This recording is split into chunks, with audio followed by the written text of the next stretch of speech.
Bueno, normalmente cuando la humanidad busca respuestas a las grandes preguntas existenciales, pues la tendencia natural siempre es buscar algo sólido. Claro, algo que se pueda tocar, ¿no? Exacto, algo con peso físico. Imaginemos por un momento caminar por los pasillos de un museo inmenso, de estos llenos de deidades antiguas talladas en mármol, figuras de jade o, no sé, tótems de madera inmensos. Sí, altares fundidos en bronce, todo ese tipo de cosas. Eso es. Hay una pesadez, digamos, reconfortante en todo eso. Una especie de ilusión de permanencia que, quieras que no, tranquiliza la mente. Totalmente. Y a ver, es una necesidad psicológica muy profundo, la verdad. Mm. Una figura física, un templo de cantera, pues ofrece la ilusión de que el universo, que suele ser inabarcable y caótico, pues puede ser domesticado, por así decirlo. Ya, es como meterlo en una caja. Exacto. Se intenta contener lo infinito en algo que la mente humana puede ver, medir y, de alguna manera, pues controlar. A la historia humana le encantan las certezas que se pueden poner en una estantería o adorar en una plaza pública. Ya, pero el problema surge cuando te adentras en el misticismo profundo o en la filosofía pura y de pronto esa estatua de mármol tan tranquilizadora se convierte en un obstáculo. Uf, claro. En lugar de ser un puente hacia algo mayor, resulta ser un muro inmenso que te bloquea la vista. Un muro literal y metafórico, sí. Total, se produce ahí un choque brutal entre lo que se puede tocar y la esencia de lo que realmente importa. Y esa tensión, precisamente, es lo que vamos a desentrañar en la inmersión profunda de hoy. Que además tenemos un material interesantísimo. Muy interesante. Tenemos sobre la mesa un documento verdaderamente singular. Para que nos escuchas, se trata de extractos de un texto místico fechado el 1 de octubre de 1939, conocido como la Cátedra del Verbo Divino. 1939. Tela con la fecha. Ya te digo.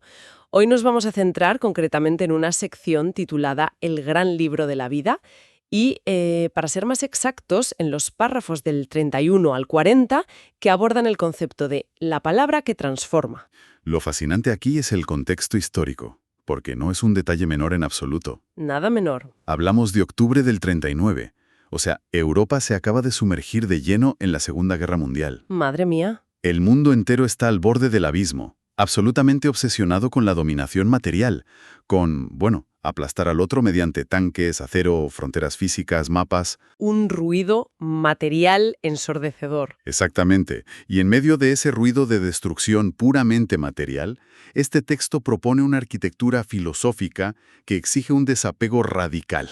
Es brutal. Pide dar un salto intelectual vertiginoso, o sea, pasar del pensamiento concreto y la adoración de lo físico a una abstracción total. Básicamente le pide a la civilización que suelte la barandilla justo en el momento de mayor pánico. Es un reto tremendo. Y vale, vamos a desgranar esto, porque para entender la magnitud de esta palabra transformadora de la que habla el documento, primero hay que entender qué es exactamente lo que está exigiendo destruir. ¿Sí? En los párrafos 31 al 33 hay un llamado categórico, explícito, a derrumbar los altares materiales. A derribarlos por completo. Totalmente. Usa la figura clásica del becerro de oro, ¿no? Y rechaza de plano la idea de que la verdad suprema o la divinidad puedan residir en imágenes, en esculturas de piedra, en la madera o en cualquier metal forjado por humanos. Claro. De hecho, lo describe literalmente como actos de vanidad, materialismo e ignorancia. Que suena duro, ¿eh? Suena muy duro, sí. Pero aunque llamar ignorancia a estos cultos podría sonar, no sé, a una condena moral o muy dogmática, si analizas la estructura del texto, la crítica es mucho más epistemológica. A ver, explícame eso. Pues que el autor argumenta que buscar lo inmenso en lo limitado es un error de categoría fundamental. O sea, no puedes meter el océano entero en un vaso de agua. Ya, claro, es imposible. El texto establece que el poder real, la esencia verdadera, reside en lo invisible, con mayúsculas. Afirma que está en la vastedad de la creación y, paradójicamente, en lo más profundo del interior del ser humano. Es un giro completo. Total. Es un cambio de paradigma. Lo divino ya no es un objeto externo que pones ahí para rendirle pleitesía, sino una fuerza que lo permea absolutamente todo. Fíjate que para visualizar este cambio de paradigma, se me ocurre una analogía moderna. A ver. Imagínate el reto de intentar navegar por una ciudad moderna enorme, de estas llenas de calles súper intrincadas. Pues la dependencia de esos ídolos de piedra, de los altares de los que habla el texto, sería como intentar guiarte usando un mapa de papel súper antiguo y desgastado. Ostras, sí. Un mapa de esos de guantera de coche antiguo. Eso es. Un mapa físico te da una falsa sensación de control, ¿verdad? Sí, lo tienes en las manos. Claro, pero se rompe, se queda obsoleto rápido. Y lo peor de todo es que te obliga a mantener la mirada hacia abajo. Te desconecta. Totalmente. Limita tu visión y te separa del entorno vibrante que tienes justo delante. Es una imagen buenísima. Ilustra perfecto el límite de lo material. Y si seguimos esa misma lógica, lo que propone el texto sería el equivalente a tirar el papel y conectarte a digamos, a un GPS interno. Exacto. Te pide que dejes de mirar el mapa arrugado y comprendas que la señal ya está en el ambiente, rebotando en cada esquina, y que el receptor, la antena, por así decirlo, fluye desde tu propia conciencia. Eso es. No necesitas aferrarte al papel si tienes la capacidad de leer la señal directamente. Claro. Ahora bien, esto lleva a cuestionarse cuáles son los equivalentes modernos de ese becerro de oro. Porque en 1939 igual eran altares físicos o ideologías nacionalistas, ¿no? Sí. Pero hoy en día ese materialismo sigue intacto, solo que ha cambiado de envoltorio. Hoy los ídolos de piedra o metal podrían ser perfectamente las pantallas de cristal. Sin duda. Los móviles, las tablets. Totalmente. O la validación digital, los likes, la acumulación de capital en el banco, el estatus social. Sí, son las nuevas deidades. Exacto. Son estructuras externas en las que la gente deposita toda su fe y su seguridad, ignorando por completo esa señal interna. Precisamente. La obsesión contemporánea por medir el éxito con métricas tan tangibles es la misma vanidad e ignorancia que critica el documento. Todo lo que ancla tu identidad a algo externo y perecedero, pues entra en la lista de lo que se debe derribar. Claro, porque frena el avance. Eso es. El progreso, según la lente de este autor, no tiene absolutamente nada que ver con acumular tecnología o dinero. Se define pura y exclusivamente como la elevación de la conciencia. Y esto nos empuja justo al verdadero corazón del misterio de este texto. A ver. Si descartamos el mapa de papel, si asumimos que la verdad no vive en las cuentas bancarias ni en estatuas, entonces, ¿de qué está hecha esa señal interna? ¿Qué naturaleza tiene?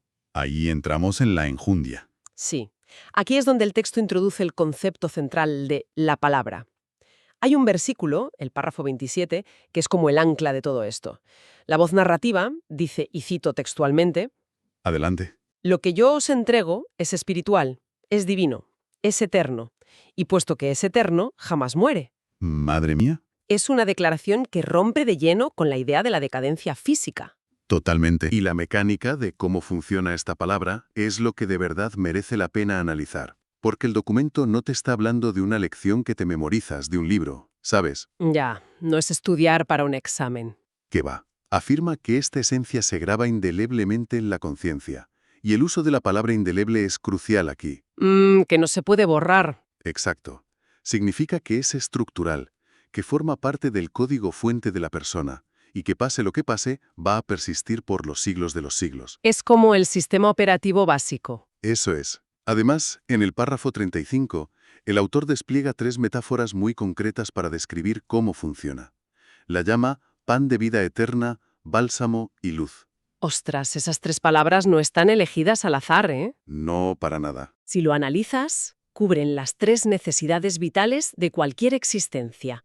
El pan es el sustento, es la nutrición continua que te permite seguir adelante cuando estás agotado. Claro. El bálsamo sugiere curación. Es una sustancia para aliviar la fricción, el roce, el desgaste y el dolor de vivir. Y la luz, bueno, pues te aporta claridad. Disipa la oscuridad cognitiva para que sepas a dónde vas. Exactamente. Y esa confusión, esa oscuridad cognitiva de la que hablas, tiene un escenario muy específico en el texto. ¿Ah, sí? Sí. Para explicar dónde operan el pan, el bálsamo y la luz, el texto divide la existencia en 2 grandes zonas, el valle terrenal y el valle espiritual. Vale. El valle terrenal lo describe como un lugar de restitución, un entorno denso, muy pesado, lleno de pruebas. ¿Dónde estamos ahora, digamos? Exacto. Y por otro lado, el valle espiritual se presenta como el espacio de ascenso continuo hacia la perfección, una ecología del alma, si quieres llamarlo así. Entonces, ¿qué significa todo esto realmente? Porque aquí la arquitectura del texto presenta una contradicción que a mí me parece enorme. A ver, cuéntame. Pues que hay un choque lógico tremendo. Si esta palabra está grabada de forma indeleble en la conciencia, si es imborrable, ¿cómo explicas que el propio texto, unos párrafos antes, en el 14, diga que la memoria del espíritu ha sido olvidadiza y vive en el caos? Ya veo por dónde vas. Es un callejón sin salida. ¿Cómo demonios puedes olvidar algo que por definición está diseñado para no borrarse nunca? Bueno, esto plantea una pregunta importante. Pero fíjate que esa aparente contradicción es en realidad el diagnóstico más brillante que hace el texto sobre la condición humana. ¿Tú crees? Sin duda. Para resolverlo tienes que entender bien la naturaleza de ese valle terrenal del que hablábamos. El autor no está diciendo que la información se haya borrado del disco duro, siguiendo con tu analogía informática. Vale. Lo que pasa es que el valle terrenal actúa como una zona de destierro saturada de un nivel de interferencia brutal. Habla explícitamente de tentaciones, de deslumbramientos efímeros, de un fango constante en el que nos debatimos todos los días. Ajá, vale. O sea, no es un problema de retener la memoria, es un problema de saturación sensorial. Exacto. Es como, a ver, es como intentar escuchar esa emisora de radio que decíamos antes, ¿no? Sí, La que transmite música clásica con una señal perfecta, pero resulta que estás dentro de una habitación enana donde hay 50 televisores encendidos a la vez. madre mía, qué agomio de imagen. Todos en canales distintos y con el volumen al máximo. La señal de la radio no ha desaparecido, sigue ahí impecable, pero el ruido te hace imposible percibirla. Esa imagen de los 50 televisores es perfecta de verdad, capta exactamente la esencia del problema. El ruido material ensordece la conciencia profunda. Claro. Por eso la palabra no es solo información estática guardada por ahí. Necesita actuar de manera activa como luz para atravesar la neblina y como bálsamo para curar la fatiga que te produce aguantar ese ruido infernal todo el día.